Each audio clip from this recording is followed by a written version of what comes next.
Hi guys, welcome dito sa The Sun and Tarot. Ang reading nito ay for collective for anyone who can resonate. Sa reading nito, this is a general and collective reading. Your energy at this time.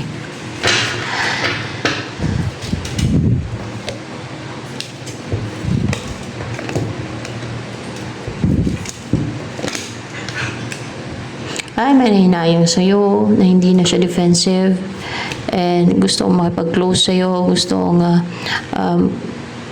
magbigay ng cup of love niya. May gusto siya ibigay flower or cup of love na courageous and brave siya na magbigay niya sa'yo para sumaya ka, maging positive ka, magaan yung loob niya sa'yo, malapit yung loob niya sa'yo. Sino yung taon niya?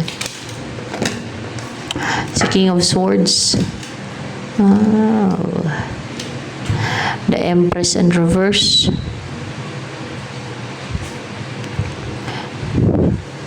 Parang pinipigil niya yung damdamin niya kay King of Swords yung energy niya. Pinipigilan niya yung damdamin niya eh. Oh. Fake Empress.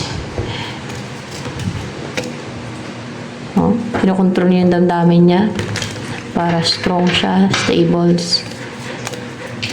Ano ang feelings siya sa'yo ngayon? Feel the backs in the fall and ay! Cold. Recover na siya sa sadness, sa panghinayang, disappointment.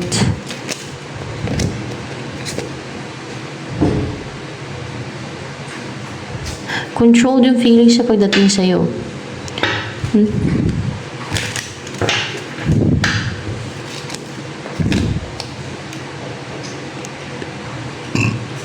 Pero positive siya na mag-take na action sa'yo. Excited pa nga. And kaya niya kinokontrol yung sarili niya para grounded siya, para secured siya, para hindi siya mahina.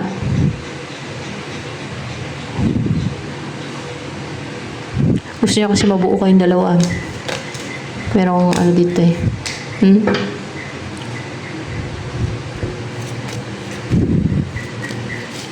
Ayaw niya kasi yung mag-overthink siya ng mag-overthink.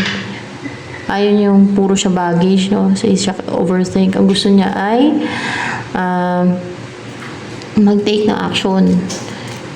More on action, hindi yung isip siya ng isip na napuno lang siya ng bagay siya kaisip ng kakaisip. And nang-inspire sa'yo ngayon, nang-stock. Pero hindi nakapag-usap yan sa'yo ngayon. Nang-inspire lang.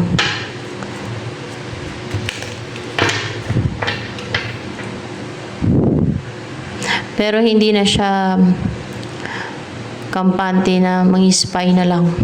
At yung mang-stock sa'yo, hindi na siya feeling relaxed. Hindi na siya willing na walang gagawin. Instead, kapag ayos din sa'yo. Yan. Maging giving. Maging generous.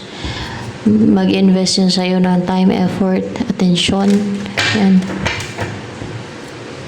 Sa energy mo yun. Feel the backs in the fall and the fall, yeah. You are strong. Lakas ka.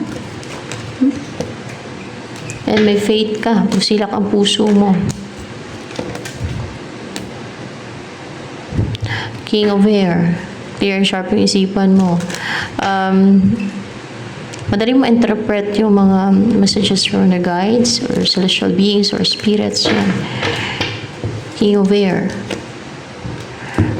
You're a hero. Meron kang mga nasa-save or like animals or tao as hero, di ba?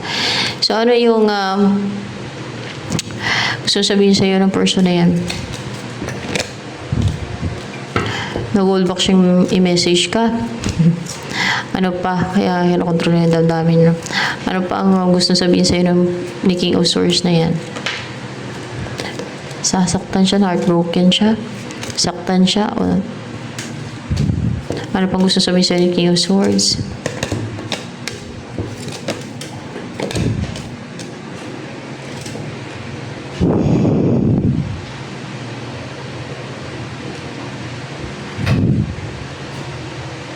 Matapang na siyang lumayo.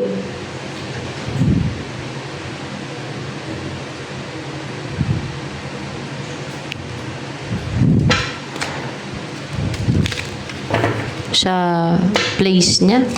Pwede sa place niya. Yeah, sa place niya. Sa trabaho niya. Trabaho niya. Tumalikod sa trabaho niya, sa work niya, para hindi na, o siguro nag-resign, or else ay tinigil niya muna, o nag-leave muna yan, o hininto niya muna yung trabaho niya, dahil, para mabigyan ka na ng time, para hindi na magkaroon ng delay pa, waiting, para hindi na magkaroon ng waiting, para hindi na mag-antay pa kayo na matagal, no? Para i-pursue ka na niya, para mag-invest na siya sa'yo. Yan. O para ma-ano ka na niya, ma-pursue ka na niya.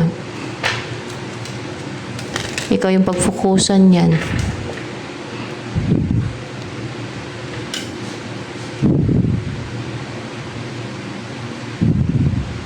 At para hindi na siya nagiging emosyonal.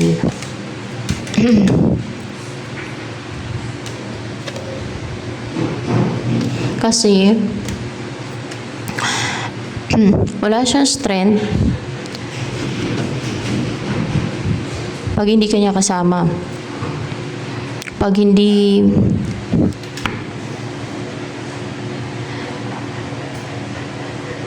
ka pa niya asawa.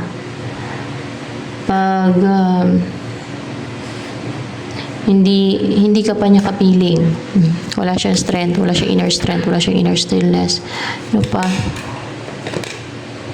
Sasaktan din siya pati. Ace of Wands. It's sour.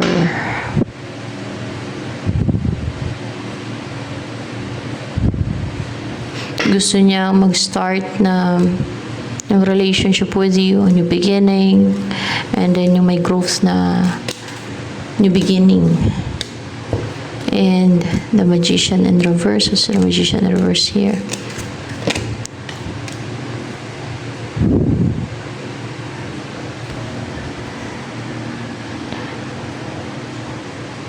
Yung napahiwalay sa inyo, na hindi na yung makapangontrol pa sa inyo.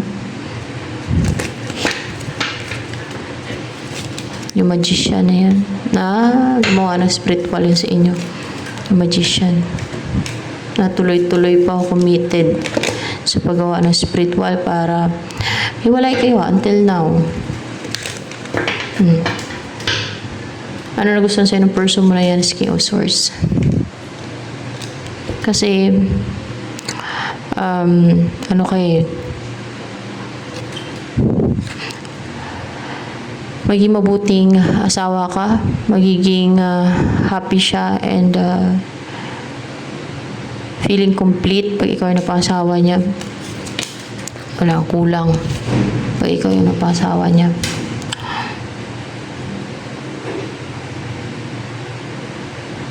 The Moon.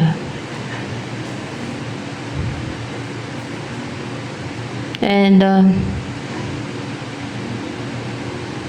kung dati nagtataas ng volto dahil maring kung may trauma o phobia sa relationship, dahil sa illusion, dahil sa scheme and deceit na ginawa sa inyo, na pinaghiwalay kayo, na scheme and deceit ng iba, itong ni Magician na to,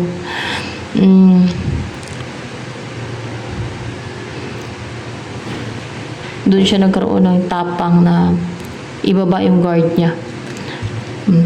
Ibaba yung wall niya pagdating sa'yo. Kasi na-stress siya, ng problema siya. Without you, isip siya ng isip, nag-overthink siya. At gusto niya talaga mag-umpisa kayo ng relationship. Ayan. So, ito na lamang for collective reading.